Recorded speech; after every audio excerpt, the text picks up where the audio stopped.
Film ini menceritakan kisah tentang terbunuhnya seorang wanita bernama Laura. Dia diduga dibunuh oleh kekasih gelapnya. Siapakah sebenarnya yang membunuh Laura? Dan bagaimana ceritanya? Mari kita simak bersama. Adrian Doria adalah seorang pengusaha muda yang sangat sukses. Perusahaan yang dibangunnya telah berkembang menjadi perusahaan internasional. Selain kaya raya, Adrian juga adalah seorang pengusaha yang populer. Bahkan, Adrian berhasil meraih gelar pengusaha terbaik di Eropa. Tapi kali ini, Adrian menghadapi masalah yang cukup besar. Dia dituduh telah melakukan pembunuhan terhadap kekasih gelapnya, Laura, seorang fotografer profesional.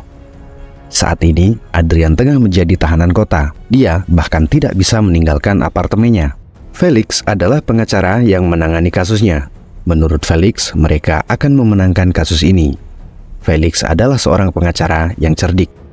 Pada suatu malam, seorang wanita bernama Virginia nampak sedang mendatangi apartemen Adrian. Virginia adalah rekan Felix sesama pengacara. Felix meminta bantuan Virginia untuk menangani kasus Adrian, karena saat ini Felix sedang bepergian.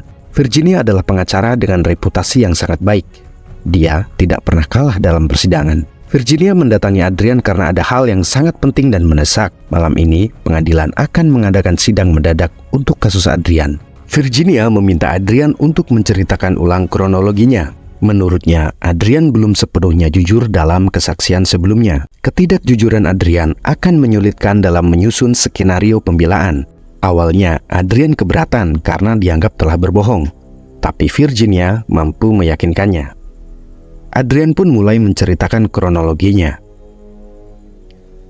Suatu hari, Adrian dan Laura bertemu di sebuah hotel, Hotel Bella Vista. Mereka mendatangi hotel tersebut atas instruksi seseorang yang mencoba memeras mereka. Seseorang telah mengetahui tentang hubungan gelap mereka. Orang itu meminta Adrian agar menyiapkan uang tutup mulut sebesar 100.000 euro jika tak ingin rahasianya terbongkar. Setelah beberapa jam menunggu, Adrian menerima pesan dari si pemeras. Di pesan itu tertulis, "Akan kuceritakan semuanya.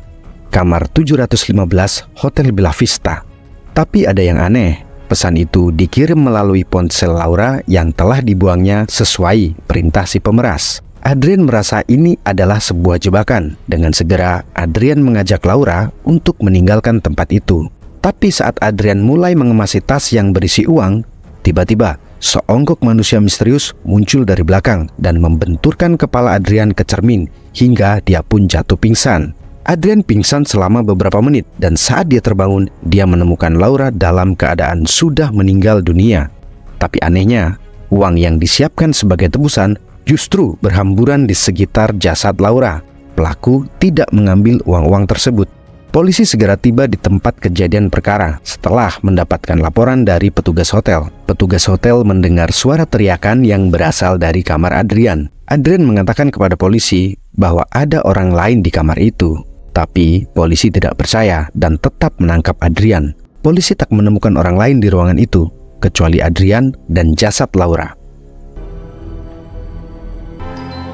Señor Doria, Virginia Goodman. La esperaba más tarde, señora Goodman. Una de mis fuentes en el juzgado asegura que la fiscalía tiene un testigo de última hora. Tenemos 180 minutos para volver a empezar. Bien, empecemos por el principio. Alguien que lo descubrió nos hacía chantaje. Llevábamos unas 2 horas esperando cuando llegó. ¿Tiene tu móvil? ¿Adrián? Laura. ¡Ayuda, por favor! ¡Policía! Adrian menceritakan kejadian itu sambil berlinang air mata. Virginia menyampaikan bahwa laporan polisi menyatakan semua pintu dan jendela kamar hotel dalam keadaan terkunci dari dalam dan tidak ada tanda-tanda dibuka paksa ketika kejadian.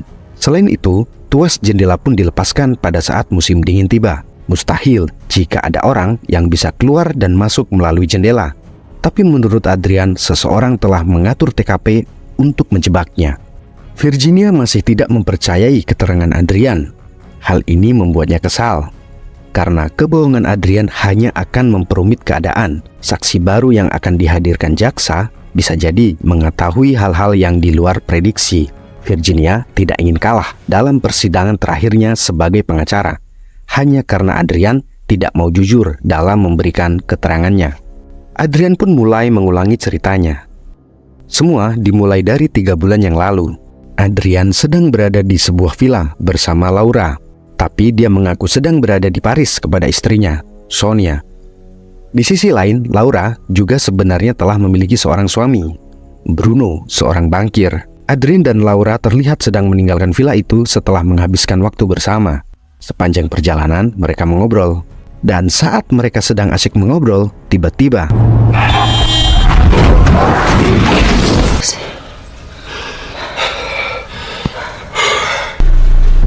Hola. mereka menemukan seorang pemuda tewas di dalam mobilnya. Adrian berniat menghubungi polisi, tapi Laura mencegahnya. Laura justru mengajak Adrian untuk segera meninggalkan tempat itu sebelum seseorang melihat mereka. Adrian setuju setelah sedikit perdebatan, tapi naas, mobil Adrian tidak mau menyala. Tiba-tiba sebuah mobil terlihat mendekat. Mereka pun panik. Dengan cepat, Laura memutar otaknya untuk mengatasi situasi ini. Laura segera merebahkan tubuh pemuda itu agar tidak terlihat. Di hadapan pengemudi itu, Laura dan Adrian bersandiwara seolah-olah mereka berdua tengah terlibat kecelakaan. Mobil mereka saling bertabrakan, dan mereka sedang bertukar informasi. Tapi tiba-tiba, HP milik pemuda itu berdering. Laura buru-buru mengambilnya.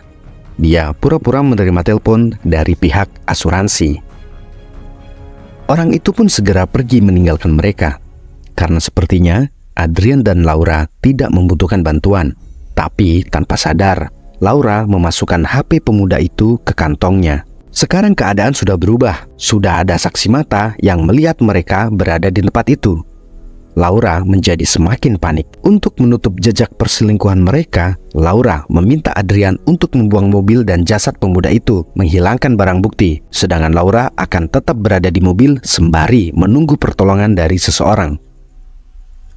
Adrian berkendara sejauh mungkin untuk menghilangkan barang bukti, hingga dia tiba di sebuah rawa. Adrian menenggelamkan pemuda itu bersama mobilnya di rawa itu.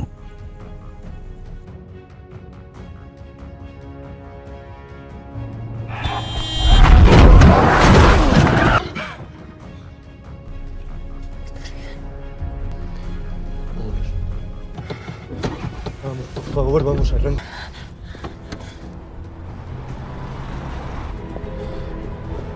¿Necesitáis ayuda? De verdad estamos perfectamente, gracias. ¿Cuánto crees que van a tardar? Pues me alegro que no haya sido nada. Hasta luego. Hasta luego.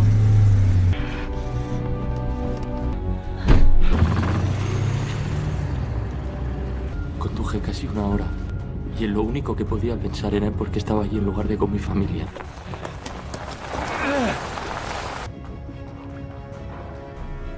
Di sisi lain, Laura sedang menunggu bantuan. Tiba-tiba seorang pria menghampirinya. Thomas. Thomas kebetulan lewat. Thomas bermaksud membantu Laura. Kebetulan Thomas adalah seorang mekanik. Tapi mobil Laura tidak dapat diberbagi di tempat karena minimnya peralatan. Jadi mereka harus membawanya ke rumah Thomas untuk diperbaiki. Laura menutupi identitasnya di depan Thomas. Dia mengaku bernama Rachel dan bekerja sebagai pemilik toko buku. Thomas bercerita jika dia juga suka membaca buku, terutama buku tentang teater. Bahkan dia dan istrinya bertemu di sebuah sanggar teater di masa lalu.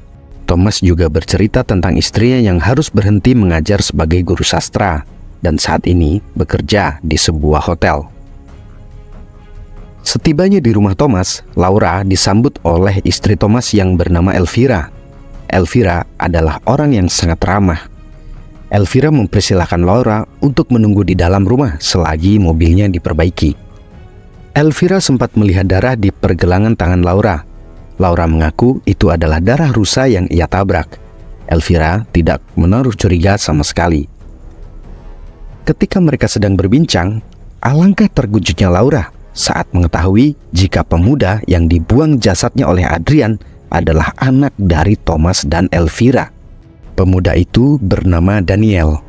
Pada saat yang sama, Elvira mendapat telepon dari teman Daniel yang mengabarkan jika Daniel belum tiba di tempat mereka berkumpul. Tapi menurut Elvira, Daniel sudah meninggalkan rumah sejak sore.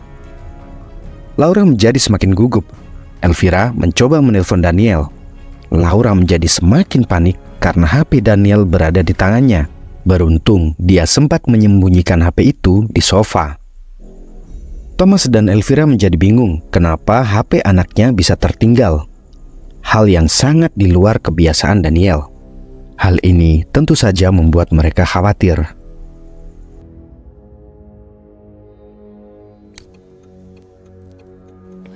Buenas tardes, ¿todo bien? Sí, se me ha cruzado un ciervo, pero estoy bien, gracias. Tomás Garrido, ahora tengo un taller. Si quiere puedo remolcarla y llevarla hasta mi casa y se lo arreglo ahí. Así que todavía no me ha dicho su nombre. Raquel, ¿Usted a qué se dedica? yo tengo una librería. ¿Cómo te vas a quedar aquí con el frío que hace? Pasa, mujer. Así te limpias eso, pasa. No, lo estoy esperando. Ha salido con los chicos. Nada que dice que los chicos...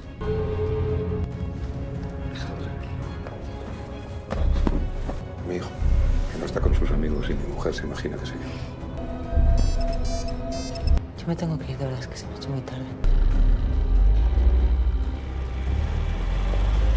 Keesokan harinya, Adrian dan Laura menghancurkan mobil milik Adrian di tempat rongsokan untuk mengaburkan jejak. Setelah itu, mereka pun berpisah dan berjanji tak akan saling bertemu lagi. Ketika Adrian tiba di kotanya, dia segera mendatangi kantor polisi dan melaporkan bahwa mobilnya telah dicuri ketika berada di Paris.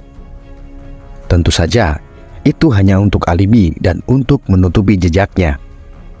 Setelah itu, dia kembali ke keluarganya dan berpura-pura tetap bersikap tenang, seperti tidak terjadi apa-apa. Sedangkan berita tentang hilangnya Daniel mulai tersiar di televisi. Pada suatu hari, polisi datang menemui Adrian di kantornya. Polisi ingin meminta keterangan Adrian tentang laporan yang berkaitan dengan mobilnya. Adrian datang bersama Felix. Polisi memberitahu Adrian jika mobilnya dilaporkan pernah berada di kota Birk, kota tempat kecelakaan terjadi. Namun, mobil Adrian dikendarai oleh seorang wanita yang mengaku namanya Raquel. Di hari kemunculan Raquel di kota itu, ditemukan juga bekas kecelakaan yang melibatkan lebih dari satu mobil. Dan di hari yang sama pula, seorang pemuda bernama Daniel dilaporkan menghilang. Polisi bertanya, apakah dia mengenal sosok Raquel, sembari menunjukkan sketsa wajah yang mirip dengan Laura. Adrian mengaku tidak mengenal sosok pada sketsa wajah itu. Adrian pun mengatakan bahwa mobilnya dicuri saat dia sedang berada di Paris.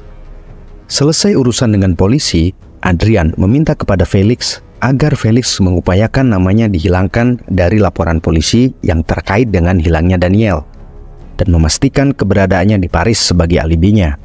Adrian ingin menutupi seluruh jejak yang dia tinggalkan. Adrian melanjutkan ceritanya. Adrian membuat pertemuan diam-diam dengan Laura di sebuah kafe. Laura telah mengubah penampilannya dengan memotong pendek rambutnya. Laura bercerita bahwa dia telah mengambil dompet milik Daniel sebelum memasukkannya ke bagasi. Dari kartu identitas Daniel, Laura mengetahui bahwa Daniel bekerja di perusahaan bank yang sama dengan Bruno, suaminya. Daniel adalah seorang karyawan bank. Laura mulai mendapatkan ide untuk mengaburkan berita tentang hilangnya Daniel. Secara diam-diam, Laura mengakses laptop milik Bruno, dan dengan menggunakan ID card perusahaan milik Daniel, dia melakukan transfer dari rekening milik beberapa nasabah ke rekening Daniel. Dia mengambil sedikit dari setiap rekening hingga nilainya mencapai 50.000 euro. Dengan begitu, orang-orang akan menyimpulkan bahwa Daniel telah melakukan korupsi dan saat ini sedang melarikan diri. Adrian tidak sependapat dengan apa yang dilakukan oleh Laura. Menurutnya, memfitnah orang yang sudah meninggal adalah perbuatan yang sangat kejam. Laura kesal dengan penilaian Adrian. Dia hanya ingin mengakhiri kekacauan ini.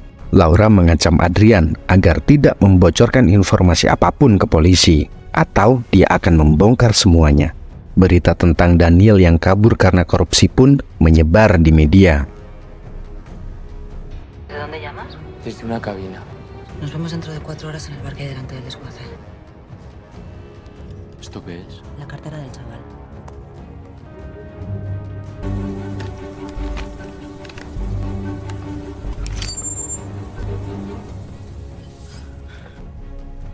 Suatu malam pada sebuah pesta, Adrian berhasil meraih gelar pengusaha terbaik tahun ini.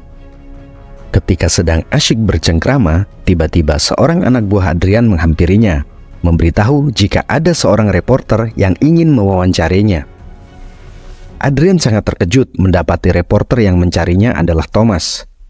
Thomas berpura-pura menjadi reporter demi bisa mendekati Adrian. Thomas rupanya menyadari keterkaitan Adrian dengan hilangnya Daniel saat berada di kantor polisi. Tapi Adrian bukanlah orang yang mudah didekati karena pengaruh dan kekuatannya. Sejak saat itu, Thomas mulai mengikuti Adrian dan mencari keterkaitan antara Adrian, Rachel, dan hilangnya Daniel.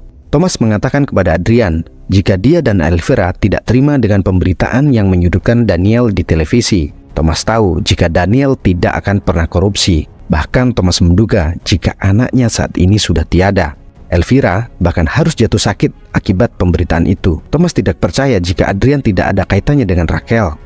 Thomas juga sangat yakin jika Adrian terkait dengan hilangnya Daniel.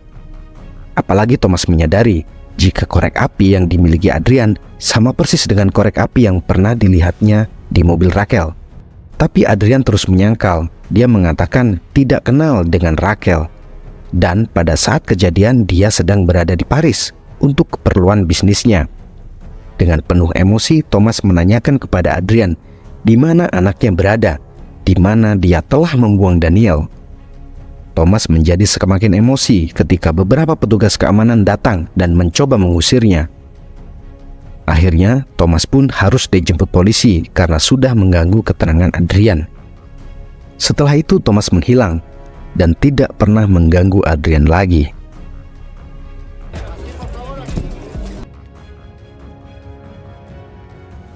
Soy el padre de Daniel Garrido. Todo lo que sé de su hijo es lo que dice la prensa. El día que la policía habló con usted, Elvira y yo estábamos allí. ¿Mintió para protegerse o para protegerle a usted? No sé nada de verdad. Usted iba en ese coche con esa mujer que no se llama Raquel. ¿Fue usted quien se deshizo de él? Fue así de fácil. Adrian melanjutkan ceritanya. Pada suatu hari, dia menerima sebuah paket misterius. Paket itu menjadi semakin aneh karena pengirimnya tertulis nama Daniel. Setelah ia membukanya, paket itu berisi selembar foto bergambar sebuah rawa dan sebuah pemutar MP3.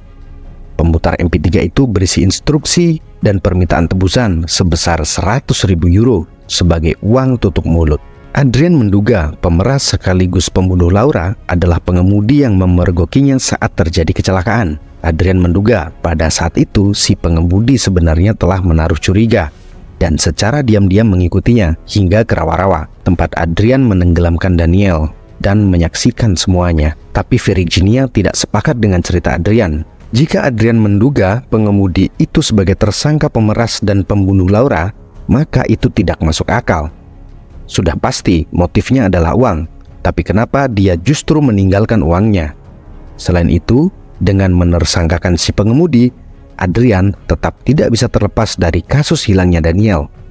Si pengemudi akan memberatkan Adrian pada kasus hilangnya Daniel. Cerita Adrian justru akan menghancurkan cerita yang dibangun sebelumnya. Virginia kemudian menawarkan sebuah hipotesis baru. Sebuah hipotesis yang lebih masuk akal. Virginia memulai hipotesisnya. Melalui paket misterius yang dikirimkan kepada Adrian, pemeras mengarahkan Adrian dan Laura menuju Hotel Bella Vista dengan membawa uang tutup mulut sebesar 100.000 euro. Pemeras meminta Laura untuk membuang HP-nya sebelum melanjutkan perjalanan. Sebuah kamar bernomor 715 sudah dipesan untuk Adrian. Setibanya di kamar hotel, mereka menunggu instruksi selanjutnya. Tapi kemudian pesan aneh bernada ancaman yang akan membongkar semuanya masuk ke HP Adrian. Yang tidak mereka ketahui, di dalam lemari ada seonggok manusia yang bersembunyi dan memperhatikan mereka. Karena merasa ini adalah sebuah jebakan, mereka berdua memutuskan untuk segera pergi. Akan tetapi tiba-tiba seonggok manusia menyerang Adrian dari belakang, membenturkan kepalanya hingga pingsan. Kemudian seonggok manusia itu mulai mendekati Laura dan memukulnya dengan patung hiasan hingga Laura tewas seketika. Dan seonggok manusia itu adalah Thomas. Sebelum pergi meninggalkan kamar, Thomas menempelkan patung hiasan itu ke tangan Adrian agar sidik jarinya menempel di patung itu, dan Adrian yang akan disalahkan atas kematian Laura. Adrian merasa heran kenapa Virginia mengarahkan tuduhan kepada Thomas, tapi menurut Virginia, Thomas memiliki motif yang kuat untuk menjebak Adrian. Tentu saja ini berkaitan dengan hilangnya Daniel. Thomas berpikir Adrian adalah satu-satunya orang yang harus disalahkan atas hilangnya Daniel. Tapi apa daya, Adrian terlalu kuat dan berpengaruh. Thomas merasa tidak bisa mengandalkan hukum untuk mendapatkan keadilan. Akhirnya, Thomas pun bergerak sendiri. Adrian tetap harus masuk penjara, dan dia mulai merencanakan sebuah skenario untuk menjebak Adrian dengan pembunuhan Laura. Dan skenario pemerasan adalah hal yang paling tepat untuk memancing Adrian keluar.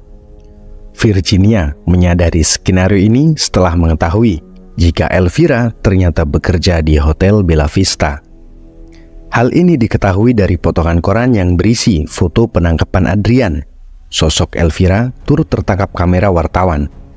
Thomas sengaja mengarahkan Adrian dan Laura ke hotel tersebut karena istrinya bekerja di situ.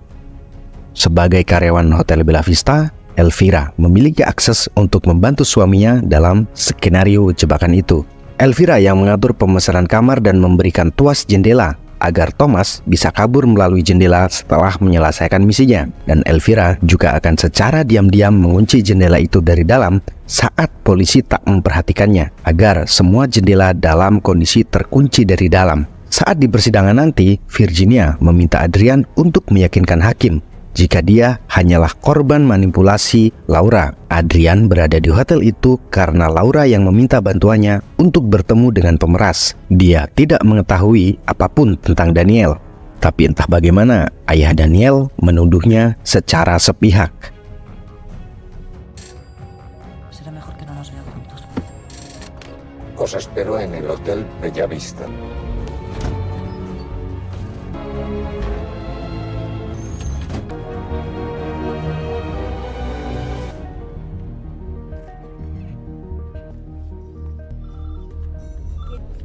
Buenas tardes. Buenas tardes.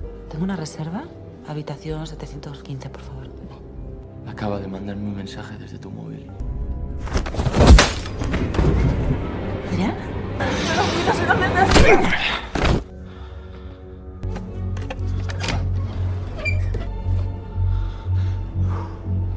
Hemos encontrado un cuerpo. Sampai sejauh ini, skenario yang dibuat Virginia cukup meyakinkan. Tapi masih ada satu hal yang kurang, yaitu membersihkan nama Adrian dari hilangnya Daniel. Mereka membutuhkan nama lain yang bisa dijadikan kambing hitam atas hilangnya Daniel. Setelah berpikir-pikir, Virginia menemukan satu nama, yaitu Laura. Laura adalah tersangka yang sempurna. Selain dia sudah meninggal dan tidak bisa membela diri, Laura juga diketahui berada di tempat yang sama di hari hilangnya Daniel. Untuk itu, mereka membutuhkan bukti yang bisa memberatkan Laura di persidangan.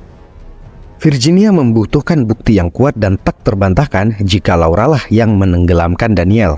Keberadaan Laura di mobil Daniel harus bisa dibuktikan.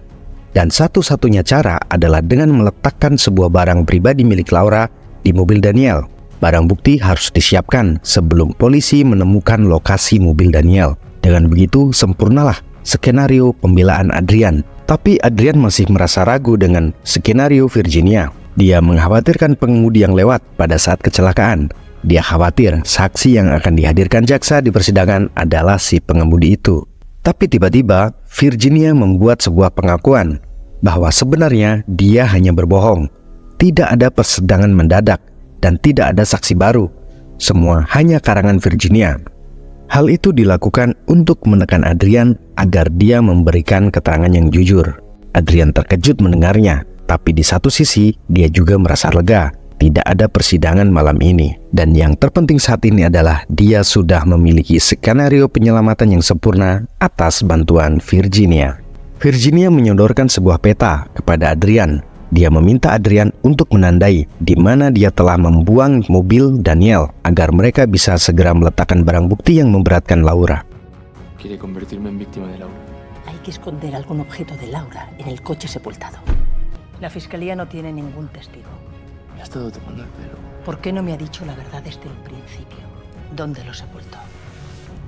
Fue aquí donde le sepulté. Tengo que contarle algo más. Creímos que había muerto. Tiba-tiba Adrian mengatakan hal yang sangat mengejutkan Virginia. Dia mengatakan bahwa Daniel sebenarnya masih hidup pada saat dia menenggelamkannya. Tapi Adrian tetap menenggelamkannya supaya skandalnya dengan Laura tidak terbongkar. Virginia merasa sangat kaget. Dia mengutuk Adrian atas perbuatannya. Bahkan dia merasa muak dan jijik dengan Adrian. Semestinya Adrian bisa menyelamatkan pemuda itu, alih-alih membunuhnya untuk kepentingannya sendiri. Situasi menjadi berubah panas. Adrian menunjukkan sikap yang arogan dan egois serta manipulatif. Virginia sebenarnya sudah menyadari sejak awal jika Adrian selalu mencoba memanipulasinya dengan cerita yang berubah-ubah dan berbelit-belit hingga wajah yang polos dan air mata.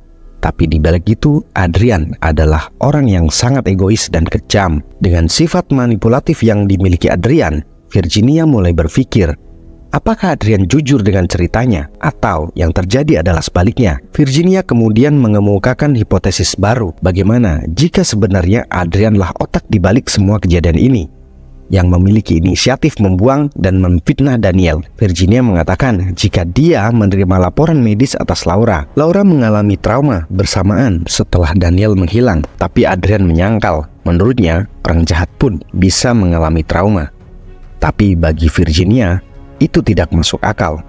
Orang yang manipulatif dan kejam tentu tidak mungkin mengalami trauma. Mungkin sebenarnya Laura menanggung rasa bersalah yang besar hingga mentalnya terganggu dan ingin menebus kesalahannya. Kemudian dia menghubungi orang tua Daniel dan menceritakan semuanya. Kemudian Laura merencanakan sebuah penebusan dosa.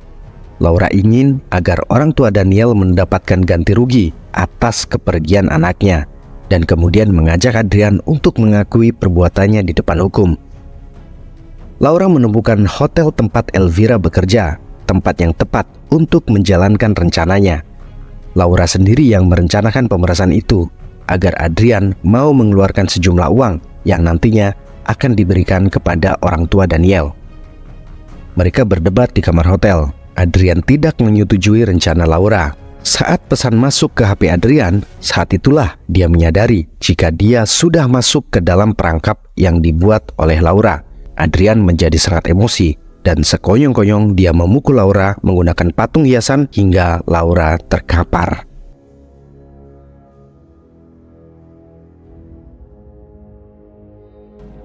Veámoslo todo al revés. Si fue Laura Vidal quien se vio arrastrada a una situación límite imposible de controlar. Adrián, ¿qué es todo esto? La cartera del chaval. Y fue ella quien cargó con ese peso en la conciencia. Y no sé cómo... Contarles la verdad. Vamos a darles el dinero. Vas a contarles dónde enterraste a su hijo y nos vamos a entregar. Menurut Adrian, hipotesis Virginia terlalu mengada-ada.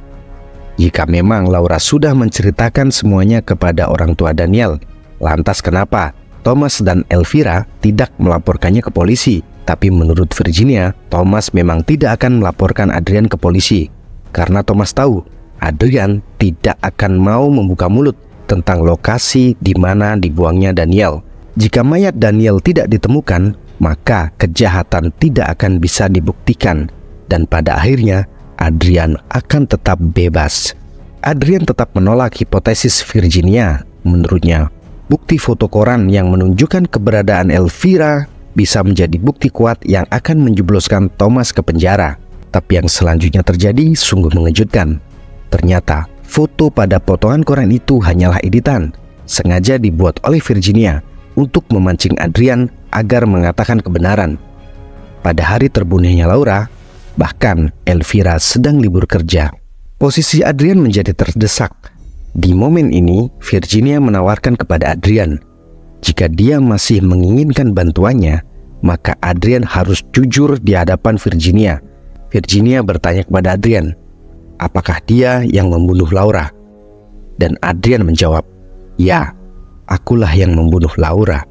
Tiba-tiba telepon Adrian berdering. Ternyata Felix yang menelponnya. Felix meminta Adrian untuk menelponnya balik. Virginia kemudian meminta waktu istirahat 10 menit sembari Adrian menelpon Felix. Dia ingin keluar mencari kopi. Adrian kemudian menelpon Felix. Tapi belum selesai mereka bicara, tiba-tiba telepon berdenging seperti ada pemancar yang mengganggu sinyal HP mereka. Pada saat yang sama, tiba-tiba pulpen yang ada di kantong Adrian bocor. Adrian mulai berpikir ada yang aneh. Dia memeriksa buku catatan dan dokumen-dokumen yang dibawa oleh Virginia. Tapi anehnya, semua catatan dan dokumen kosong. Virginia tidak membawa satupun dokumen yang berkaitan dengan kasus Adrian. Adrian mulai curiga dengan pulpen itu. Dia mulai membukanya, dan ternyata di dalam pulpen itu sudah terpasang alat pemancar mini. Adrian kemudian memandang ke arah jendela di seberang apartemennya. Betapa terkejutnya dia ketika melihat Virginia berada di sana. Bahkan Thomas pun ada di sana. Virginia mulai membuka lensa kontaknya, kemudian melepas riasan dan wig yang dipakainya. Dan ya, Virginia yang selama ini berbicara dengan Adrian sebenarnya adalah Elvira. Elvira yang menyamar sebagai Virginia. Adrian terdiam dan bergetar, dan dari apartemen di seberang jalan, Thomas sudah merekam semuanya. Elvira telah berhasil membuat Adrian mengakui semua perbuatannya. Awalnya Elvira hanya ingin mengorek informasi tentang di mana lokasi jenazah anaknya, sehingga mereka bisa menguburkannya dengan layak, sampai Adrian mengakui bahwa Daniel masih hidup saat dia menenggelamkannya. Elvira segera merubah skenarionya dan berhasil membuat Adrian mengaku sebagai pembunuh Laura. Kecerdasan dan pengalaman Elvira sebagai pemain teater ternyata mampu memperdaya Adrian. Adrian telah salah meremehkan Thomas dan Elvira. Kini Adrian didakwa atas 2 pembunuhan sekaligus, Laura dan Daniel. Film diakhiri dengan Thomas yang menelpon polisi dan menceritakan semuanya.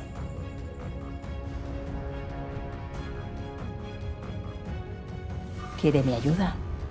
Admita de una vez que mató a La Laura. maté.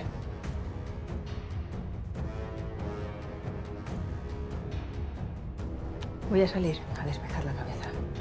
Señora Goodman. Gracias. Nada, no te preocupes.